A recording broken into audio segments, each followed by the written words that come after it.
महारुद्र परम शिव इसे अपने गले में धारण करते हैं। उसका नाम है वासुकी। इस संसार के महाज्ञानी, शिव को ज्ञान देने वाले विघ्नेश्वर इसे अपने कमर के बीच लपेटे हुए हैं।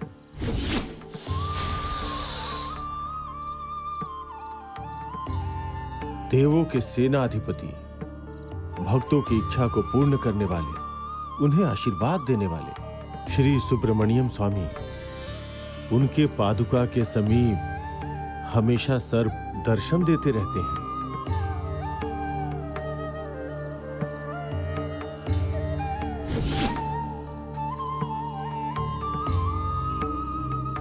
अब समझे क्या सांपों की महिमा क्या है?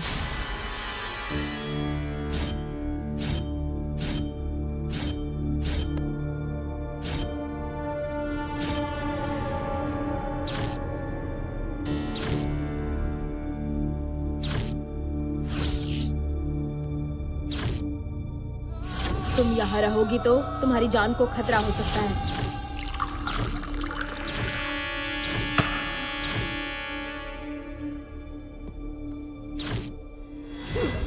कौन है? दीदी मैं हूँ, मैं। दीदी क्या हुआ है? टिले वाले मंदिर से पूजा करके लौटते समय मुझे रास्ते में वो कमला मिली थी। कह रही थी चेन्नई से क्यों आई, वापस चली जाओ। बार बार यही कह रही थी। कुछ अजीब लग रहा था। मैंने उससे वजह पूछी तो कहने लगी कि अगर तुम यहाँ से नहीं गई तो तुम्हारी जान को खतरा हो सकता है। ऐसा कहकर बिना रुके वहाँ से चली गई। दीदी ये तुम क्या कह रही हो?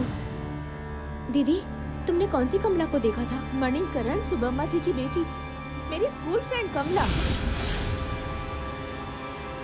ऐसे क्यों देख रही हो तुम? दीदी कमला को मरे हुए 3 महीने हो चुके हैं।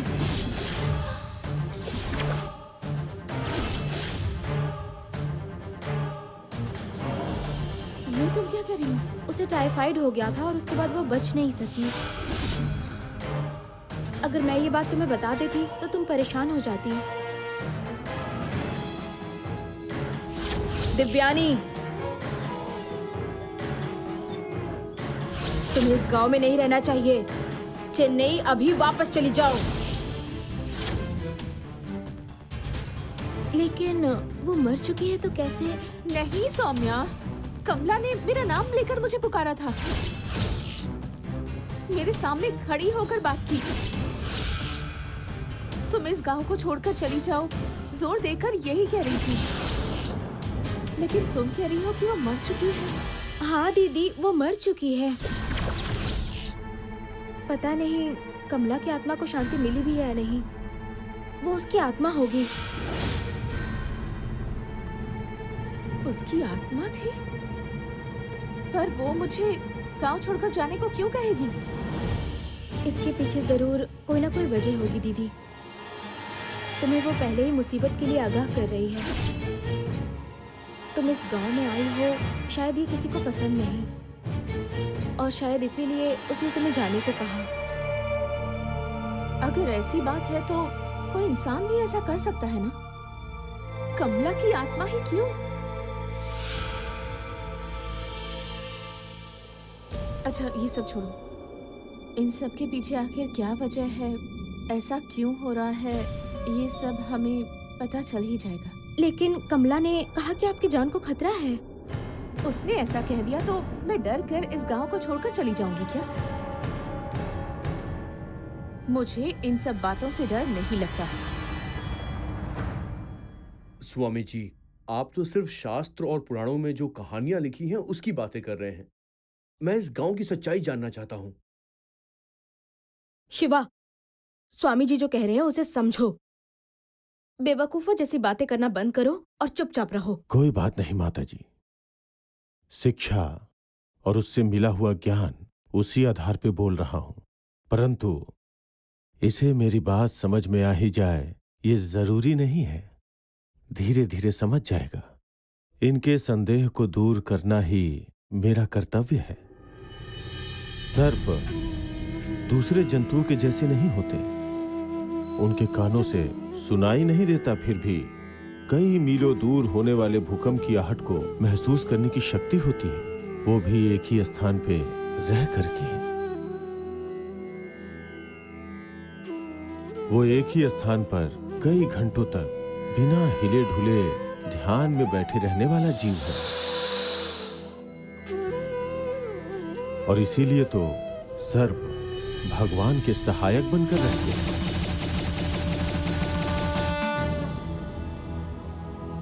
मनुष्यों का जन्म जिस कारण होता है वो है वीर्य। वो सर्प के रूप में ही होता है। बिना हाथ पैर के अपनी रक्षा करने की क्षमता रखने वाला जीव सर्प ही है। किसी की प्राण लेने वाला विष अपने मुंह में धारण करना कोई साधारण काम नहीं है। इसी तरह सर्प के बारे में बहुत कुछ कहा जा सकता है, क्योंकि वो बहुत ही अद्भुत जीव है।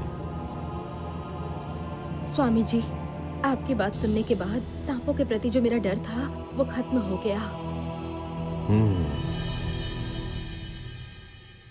देखिए, आप जो कुछ भी कह रहे हैं, मेरा उस पर विश्वास बिल्कुल नहीं है। इन पर गांव के लोग विश्वास कर सकते हैं।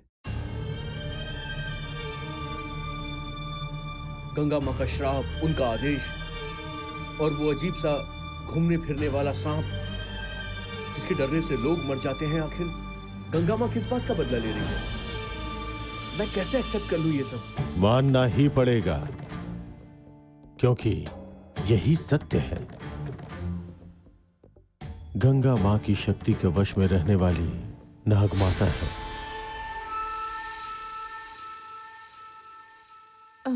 सौम्या, आज टीले वाले मंदिर में मैंने शिवा को देखा।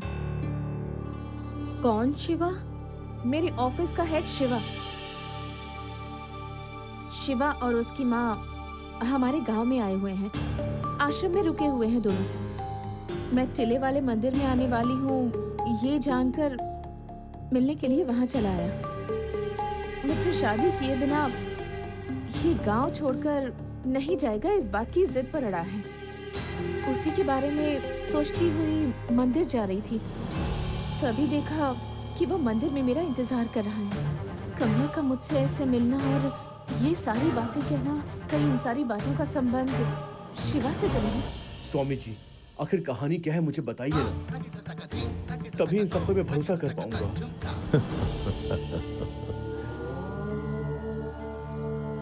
ललितांबिके, सबके लिए एक समय होता है, और वो समय आने पर उसे बिना सुने जाना चाहोगे तो भी जरूर सुना होगा। अभी आप लोग जाके विश्राम कीजिए। तुम चुप नहीं रह सकता क्या? विश्वास होगा तो हमारे ऊपर जो कष्ट आने वाला है उससे देव शक्ति हमारी रक्षा करेगी, परंतु विश्वास के बिना अगर हमने उसे ढूंढ भी लिया तो हमें बचाने के लिए वो शक्ति नहीं आएगी।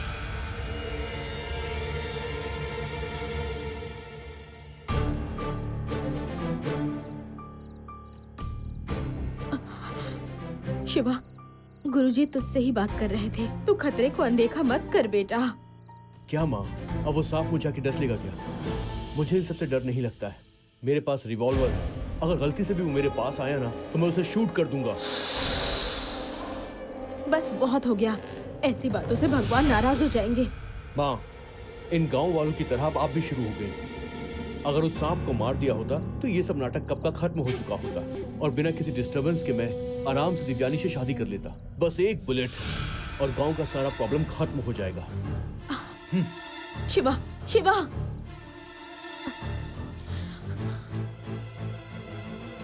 माँ, हे माँ, ललिता माता, वो किसी नासमझ की तरह बात कर रहा है। माता, आप उसे बुद्धि दीजिए माता।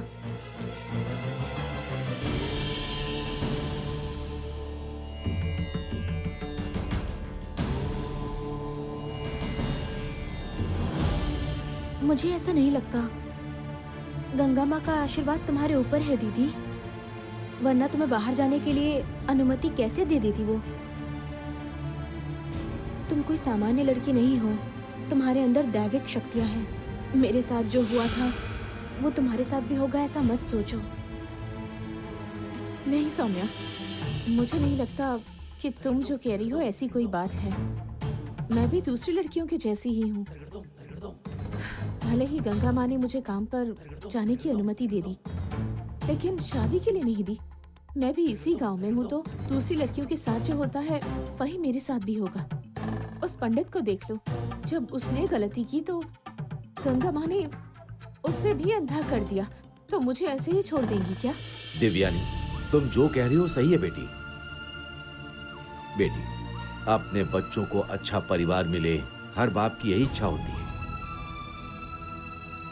मेरे अंदर भी यही आशा है बेटी, लेकिन क्या कर सकते हैं, तुम दोनों ने इसी मिट्टी में ही जन्म लिया है। तीसरी पीढ़ी के बाद ये चौथी पीढ़ी है बेटी।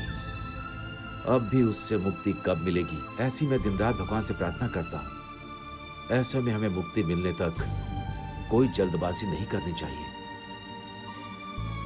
सौम्या के साथ जो हुआ है वो तुम्हारे साथ नहीं होना चाहिए। बेटी, जैसे तुम मेरी बेटी हो, वैसे ही वो भी किसी का बेटा है।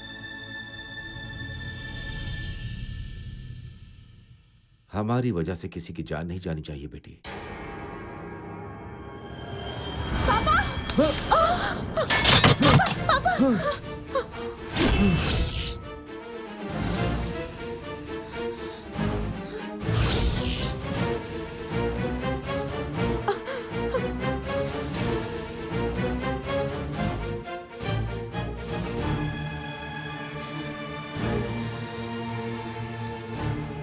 पापा, ये कैसे हो?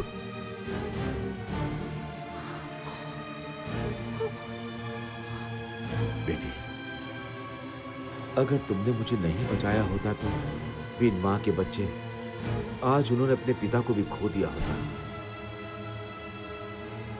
इतनी जल्दी और कोई गलती ना हो, ये इसका एक इशारा है बेटी। दिव्यानी, किसी भी कारण से अपने मन से कुछ गलत मत कर बैठना बेटी। नहीं पापा, मैं गलती से भी कोई गलत कदम नहीं उठाऊंगी। मैं आपकी बेटी हूँ पापा।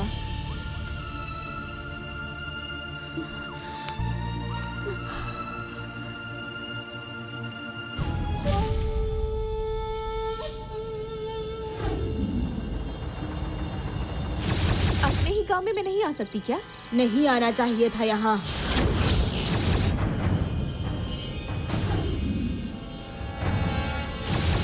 मैं जो कह रही हूँ वो करो। तुम यहाँ रहोगी तो तुम्हारी जान को खतरा है।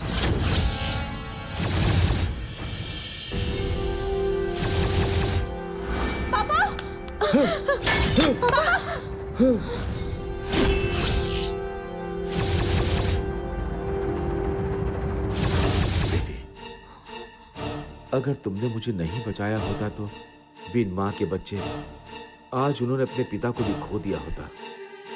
इतनी जल्दी और कोई गलती ना हो, ये इसका एक इशारा है बेटी।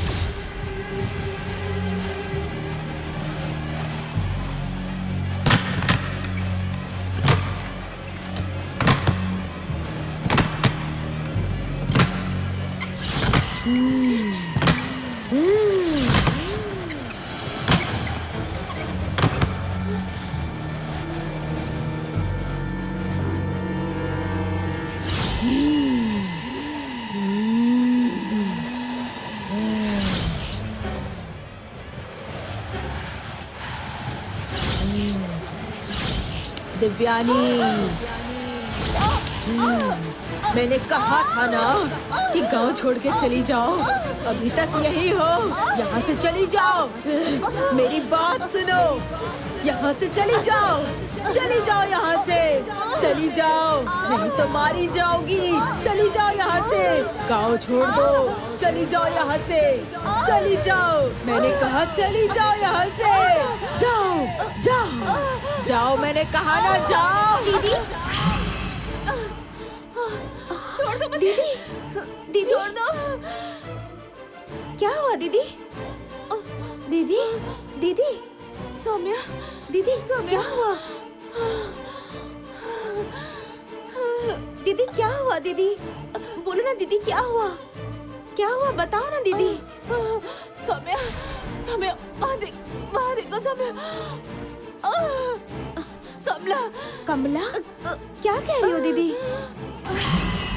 कमला, दीदी कमला, मेरी फ्रेंड कमला।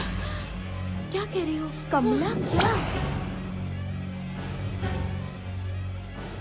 दीदी क्या हुआ बताओ ना ठीक से। वो अभी यहाँ आई थी। इस गांव को छोड़कर चली जाओ या फिर मर जाओ, ऐसा कह रही थी।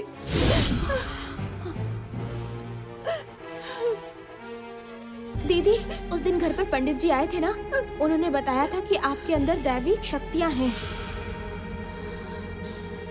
आपका हाथ लगते ही वो बच्ची बिल्कुल ठीक हो गई थी। आश्रम के स्वामी जी भी तुमसे मिलने के लिए कह रहे थे दीदी।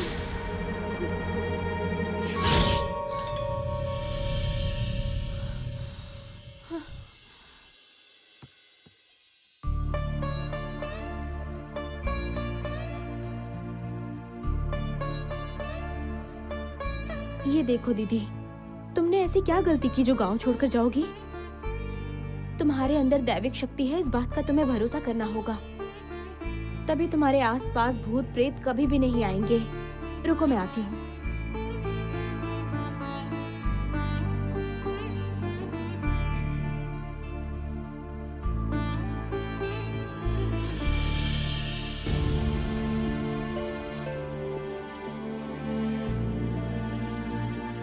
डरो मत दीदी, तुम बस आराम से सो जाओ। जाओ।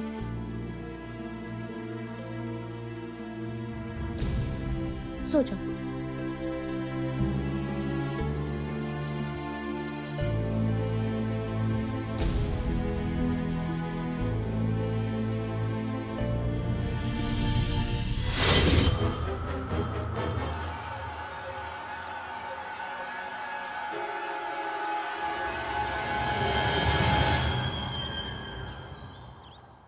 पंडित जी, इस गांव की और परिवार की भलाई के लिए ये सब सोचने के बाद प्रमोदर की बातें सुनकर नंबोदर जी को बुलाकर पूजा करवाई थी। हमने जो सोचा था कुछ और ही हो गया पंडित जी।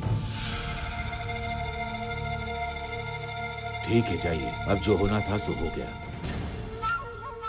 आगे से कोई गलती ना हो, ऐसी कसम खा लीजिए।